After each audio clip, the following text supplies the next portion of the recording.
pas obligé de descendre sur la terre, sur la terre.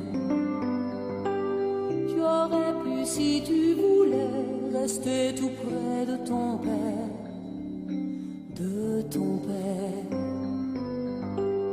Mais tu es venu quand même. Fallait-il que tu nous aimes? Mais tu es venu quand même. Fallait-il que tu nous aimes?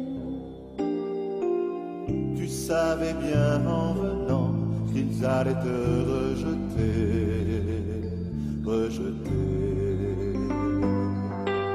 Tu savais en descendant qu'ils allaient te crucifier.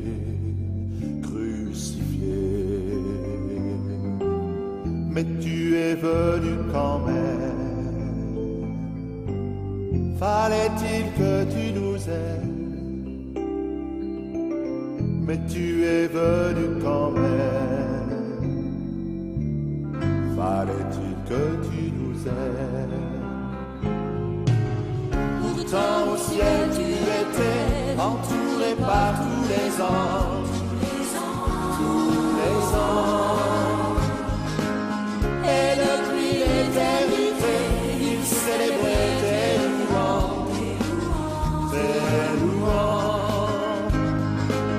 Mais tu es venu quand même. Fallait-il que tu nous aimes? Mais tu es venu quand même. Fallait-il que tu nous aimes? Pas hésité, toi qui étais parfait,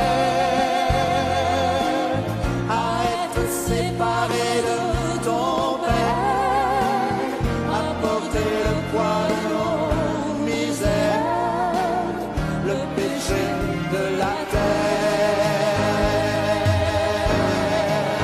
de la terre. Et c'est pourquoi nous sommes des fils de Dieu, fils de Dieu. Toi tu nous as rachetés par ton sang si précieux, précieux. Nous serons avec les anges pour célébrer tes louanges. Nous serons avec les anges pour célébrer ton amour. Alléluia. Oh, alléluia. Nous serons avec les anges un jour pour célébrer ton amour.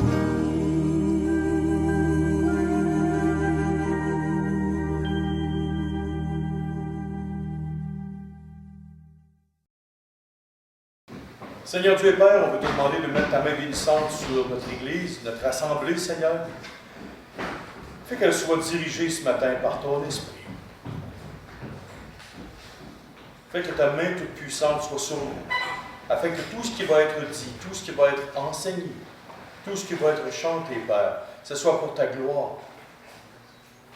Afin que ton nom soit vraiment béni, magnifié dans nos vies. Afin que toute ta personne soit présente à 100% dans nos cœurs. Et veuille bénir ce matin. Mets ta main toute puissante sur nous. Dirige toutes choses par ton Esprit Saint, Seigneur, ce matin. Et c'est ton Fils Jésus qu'on prie. On te demande ces choses. Amen. Amen.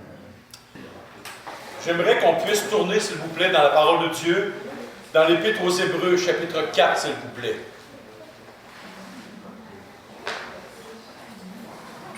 Très courte méditation ce matin avant d'aller à l'adoration. Et comme l'apôtre Pierre disait, je vous rappelle sans cesse ces choses afin que j'aimerais, pour plusieurs dimanches, pouvoir vous parler du Seigneur Jésus-Christ. Parce que c'est lui qui nous a sauvés, mais souvent on le connaît mal. Mais en se rappelant des petites choses de lui, chaque dimanche matin, avant notre temps d'adoration, alors nos cœurs vont être de plus en plus touchés par le Seigneur Jésus. Hébreux chapitre 4, versets 14 à 16. Ainsi, puisque nous avons un grand souverain sacrificateur qui a traversé les cieux, Jésus, le Fils de Dieu, demeurons fermes dans la foi que nous professons, car nous n'avons pas un souverain sacrificateur qui ne puisse compatir à nos faiblesses. Au contraire, il a été tenté comme nous en toutes choses, sans commettre de péché. Approchons-nous donc avec assurance du trône de la grâce, afin d'obtenir miséricorde et de trouver grâce pour être secourus dans nos besoins. Et un autre, dans Hébreux 2, 17 et 18, c'est marqué, en conséquence, il a dû être rendu semblable en toutes choses à ses frères, afin qu'il soit un souverain sacrificateur, miséricordieux et fidèle dans le service de Dieu, pour faire l'expiation des péchés du peuple, car du fait qu'il a souffert lui-même et qu'il a été tenté, il peut secourir ceux qui sont tentés. 5 faits. Notre situation devant Dieu avant notre conversion. Pécheurs, pervertis, coupables, s'haïssant les uns les autres, dignes d'être haïs. C'était notre condition de cœur. Sa mort pour nous à la croix devant Dieu a été ce qui a enlevé ce que nous étions avant. Ce qui a été sa mort à la croix, c'est ce qui a enlevé ce que nous étions avant. Notre culpabilité, notre folie, notre cœur dans les ténèbres. 3e point, notre situation devant Dieu après notre conversion. Nous sommes en route pour aller voir notre Sauveur. Nous sommes pardonnés. Nous sommes graciés. Nous avons été lavés dans le sang de Christ. Donc, il n'y a plus maintenant aucune condamnation pour nous qui sommes en Christ.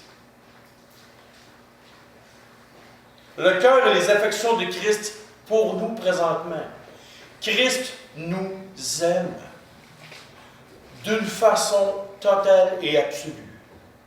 Le cœur de Christ, quand il est venu sur terre, il a pris une forme humaine.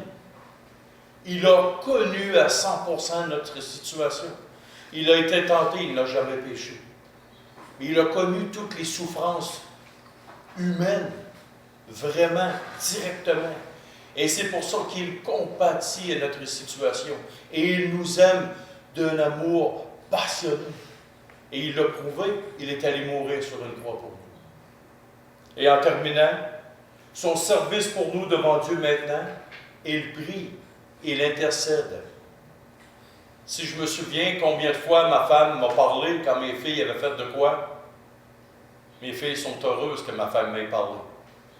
Ma femme a intercédé pour moi, pour mes 2 filles. Elle me disait, James, oh,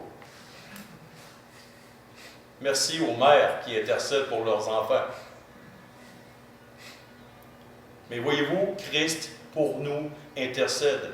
Si nous aurions affaire juste à la justice de Dieu, wow!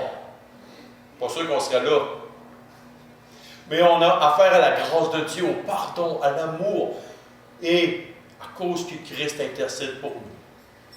Il a vécu, il a connu, il parle pour nous, il prie et il parle au Père. Il parle au cœur du Père pour nous. Alors Christ, ce matin, est notre souverain sacrificateur. Prenons un temps pour adorer Dieu ce matin. Chacun un tour de rôle, vous pouvez le faire à haute voix, dans votre cœur. Hommes, femmes, les petites jeunesses aussi peuvent prier à haute voix s'ils veulent. Les plus vieux aussi, vous avez le droit. Tout le monde. Vous êtes maintenant libre en Christ de pouvoir adorer Dieu. Alors prions et chacun à tour de rôle, ceux qui le désirent, prenons temps pour adorer Dieu. Et je vais terminer. Prions.